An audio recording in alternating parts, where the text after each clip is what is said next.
What is up, guys? Gabe Monroy here with Nerd Tech, talking to you about Air.ai and GHL automations.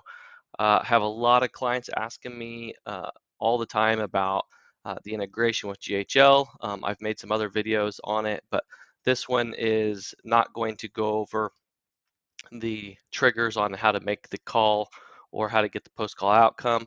It's actually going to just clarify a few things that is confusing a lot of people that I've found out. So I'm just going to go over a few things here. So like I said, I have another video that goes over how do you trigger the call and how do you get post-call data. Uh, and if you don't know, the reason why we connect Air to GHL is because it's much better contact management that way versus using the Air platform standalone. So we already have the workflows here. If you're seeing my screen, you already have the workflows here you can see. Ignore this first one. This is a different one I'm using for another reason. But whenever you connect Air to GHL, you're going to have three triggers, but really just two main triggers. So the three triggers is you're going to have a call trigger of some sort. So that means you're going to do something inside of GHL, the call is going to go out. You're going to have an in-call action. This means that if you're on the call, you could actually send a text message and have your client confirm live on the phone during the call.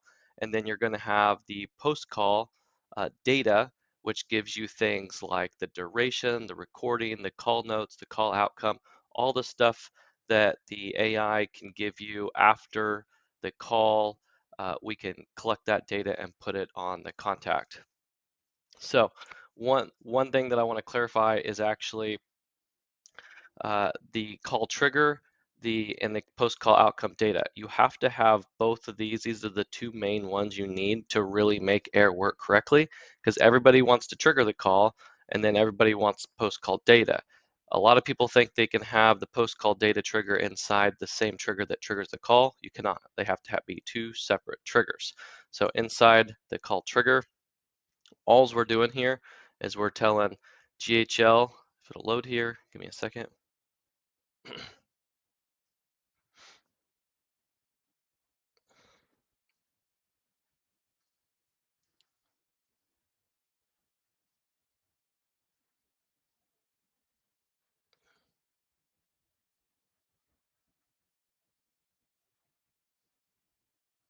They've been slow this morning.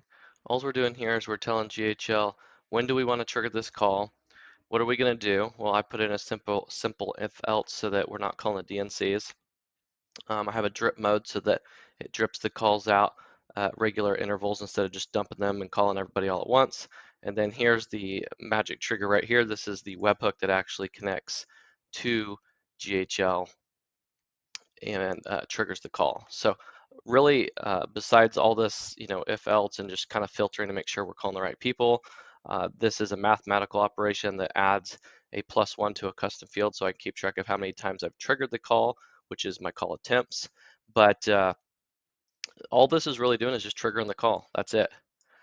That's all we can really do with this. And then most everything else is going to happen after they actually answer. So we have the call trigger, and then after they answer is your post-call outcome data. So here's where the biggest meat and potatoes are of the call. The reason is because what do we know if somebody answers? Well, we know that they answered, so we can track that. Again, I have a mathematical operation here that says this measures my call pickups. So every time this automation triggers, we know that we have some sort of answer, so we can measure our call attempts from the call pickups. And then here's one thing I really wanted to show you. So I have an if else here that filters between outbound and inbound call. It's really pretty simple, but most people that set this up have a linear progression and they're just tracking the outbound calls. But what happens if you make an outbound call and somebody calls that back? Well, first off, I'm not going to go over in this video because I already did in another one. You have to set up your Twilio integration to a phone number to be able to accept an inbound call and and point that to a specific inbound script inside of Air. It can't go back to the same outbound script. So basically, you're going to have an outbound script which has a different intro because somebody's answering the phone. You're going to have a different intro on that script. If they call back, you're obviously not going to have the same intro because the intro is going to be somebody saying, hey, I got a missed call from this number, and you're going to say, oh yeah, I tried to give you a call earlier, sorry about that, but anyways, and then you're going to go into the script. So it's going to be very similar, but it's going to have to be another script because you're going to want to change up that intro. So you're going to have a separate script, a number that points to that, and then for here, when they answer or when they call, the webhook's going to fire when there's a connection after the call, and then here it's going to say if the direction is outbound or if the direction contains inbound. Where we get that is in the webhook. So right here you can see direction outbound, and then if it was inbound, it would say direction inbound. So let me show you something here real quick. When you go to your if else, if you use the is, it needs to be exactly how it shows up in the webhook. If you use the words contains, then all it has to do is contain that word. So technically I could take out that right there and I could do contains like that, and this is still going to work. It doesn't have to have the dash API because it's close enough. So just know that if you use is, this is not going to work unless you match it up correctly. Better to use contains just to make sure it captures that. So then now we're filtering if is it outbound or if is it inbound. Why is that important? Because when this matches it to a contact, the unique ID is the contact's phone number. So basically it's looking for a phone number to match the phone number that was either inbound called or outbound called. It's going to check your system and it's going to match up with that contact, and then it knows exactly where to put the data that we're wanting to put on there. If we're tagging the contact, if we're getting the call duration, the recording, it needs to know where to dump that data.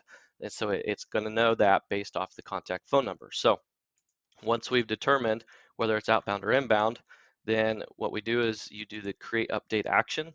Create update action. The most important thing is here, I have some custom fields that I created mapped with the webhook data so that I can map the minutes, the date and time, the call recording notes to custom fields. But if you ignore these 4 fields, you can definitely do this. This is just a bonus. The only one you have to have right here is phone. Phone is the unique ID. So when we create update contact, what it's saying is, hey, find the contact with the phone number that matches the to number. Right here, you see where it says to number.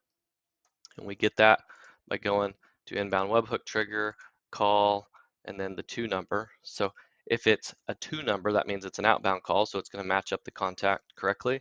And then if it's an inbound call, we want it to match up to the from number. You see where it says from right there? From number. So that's the only differentiator, whether it's a to number or a from number. Everything else is the same. So then after we've determined whether it's a to or a from, inbound or outbound, and we match it up to the correct contact, then we're just going to use this go to, which just takes us back over here and goes back into the progression of everything we want to do.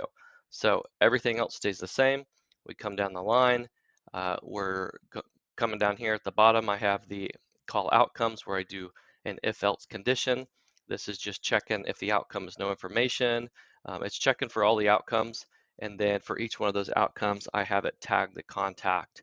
So it's automatically basically cleaning your contacts so that you can go into your contacts view inside of GHL and create a smart list or a filter from those tags, and then you can review if you have any booked appointments or anything like that. So this is pretty advanced. So if you haven't watched my other videos, go back and watch how to build this. But I just wanted to clarify, what are the triggers? Yes, you have to have multiple workflows. Inbound and post call data are the 2 main ones you have to have if you're connecting GHL, and then the differentiator on how to know whether it's an inbound or an outbound call and that progression. So hope that helps clarify a few things for you, and have a great week.